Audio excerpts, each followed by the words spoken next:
Exercice 7, on vous demande de calculer l'intégrale de cette fonction, x carré plus y carré. On voit calculer une primitive de ça aussi bien en x qu'en y sur notre fois-ci, ça ne va pas vous être plus de soucis. Sur le domaine D qui est ici. Ben là, par contre, mon domaine D, si je l'observe, écrire ici façon individuelle x et y, comme ça, d'un coup, c'est pas forcément super évident. Donc là, ce qu'il va falloir faire, c'est bien représenter, comme je vous l'ai conseillé, graphiquement, visuellement, à quoi ressemble cet ensemble. On va le faire. Donc, regardons, ici, je vais avoir un nombre 0, 1 et 1. Alors, premièrement, on va avoir x positif, on va regarder uniquement ce qui se passe de ce côté-là. Y positif, on va regarder uniquement ce qui se passe de ce côté-là, et x plus y plus petit que 1, comment on pourrait réécrire ça?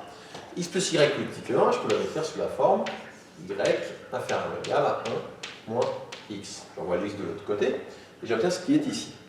Pour représenter ça graphiquement, y plus petit que 1 moins x, je vais tracer la droite d'équation y égale 1 moins x.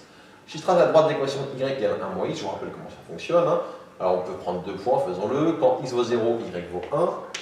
Quand x vaut 1, y vaut 0. J'obtiens donc la droite qui est ici. Hop. Et donc, qu'est-ce qui va se passer? Il faut que je me pose la question, y plus petit que 1 moins x, je suis de quel côté de la droite? Est-ce que je suis en dessous de la droite ou est-ce que je suis au-dessus de la droite? Je vous rappelle comment on fait pour savoir, j'ai vu ça très rapidement l'an dernier, pour voir ce genre d'astuce. Vous allez regarder où est l'origine. Vous allez remplacer x par 0, y par 0, vous allez voir si ce que vous trouvez est vrai ou pas. 0 plus 0 inférieur ou égal à 1, c'est vrai.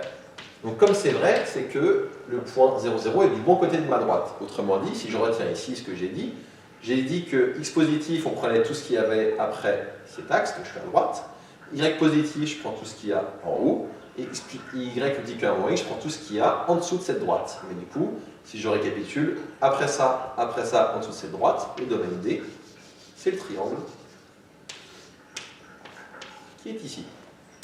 Une fois que j'ai écrit ça, il faut que je me pose la question de comment varient mes variables x et y. En fait, qu'est-ce qui va se passer? Je vais figer l'une des deux variables et je vais voir, une fois que j'en ai figé une, comment varie l'autre.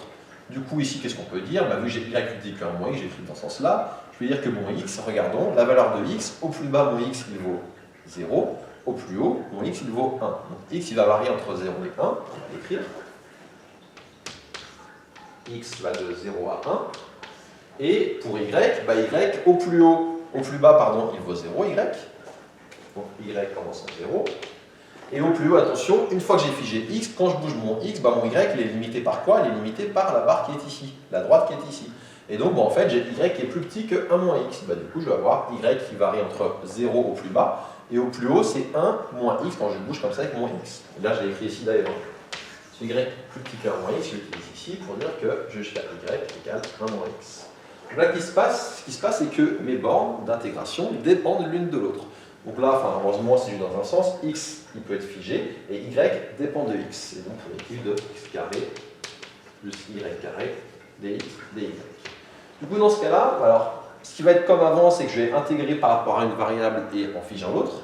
Mais par contre, ce qui est différent des deux cas précédents, c'est que là, comme y dépend de x, je suis obligé de commencer à intégrer par rapport à y. Là, je ne peux pas dire j'intègre par rapport à qui je veux pour commencer. Pour commencer ici, comme y, je l'ai fait dépendre de x ici dans mes bornes, il faut que je suis obligé de dire que je vais d'abord intégrer par rapport à y. Là, c'est une obligation.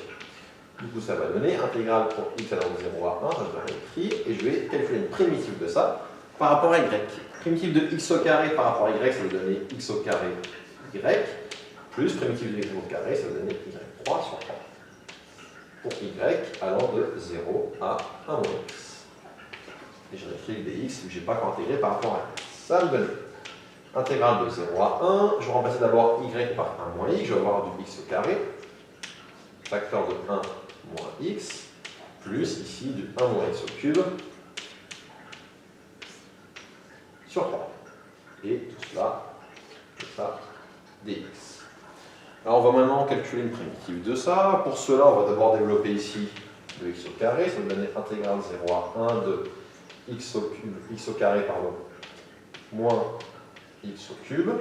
Et ça, je pourrais le développer avec l'angle de Pascal, mais ce n'est pas nécessaire du tout, parce que je suis capable de calculer une primitive de ça si je suis à l'aise et je connais bien mes calculs de primitive. On va dire que c'est le cas, on ne va pas le développer. Si vous n'êtes pas très à l'aise, vous développez ça avec l'angle de Pascal, après vous faites primitive terme à terme. Ça va donner Primitif de x au carré, je vais avoir du x3 sur 3, moins primitif de x puissance 3, je vais avoir du x puissance 4 sur 4, plus primitif de 1 moins x au cube sur 3, qu'est-ce que je vais avoir? Je vais avoir du 1 moins x puissance 4 sur 4, mais attention, la dérivée de 1 moins x étant moins 1, je vais avoir un facteur moins qui va sortir. Et il ne faut pas oublier le 3 qui était ici, donc sur 4 fois 3. Entre 0 et 1. Je répète, le 3 qui était là, il ne faut pas que j'oublie, donc je vais avoir le 4 fois 3. Le 4 c'est primitive de 1 moins x au cube, et le 3 c'est le 3 qui était déjà là. Au moment où il ne me reste plus qu'à remplacer. Quand je remplace d'abord par 1, je vais avoir du 1 tiers, moins 1 quart, moins 0. Puis quand je vais remplacer par 0, ça va me donner moins la 0 et moins, plus 1 sur 12.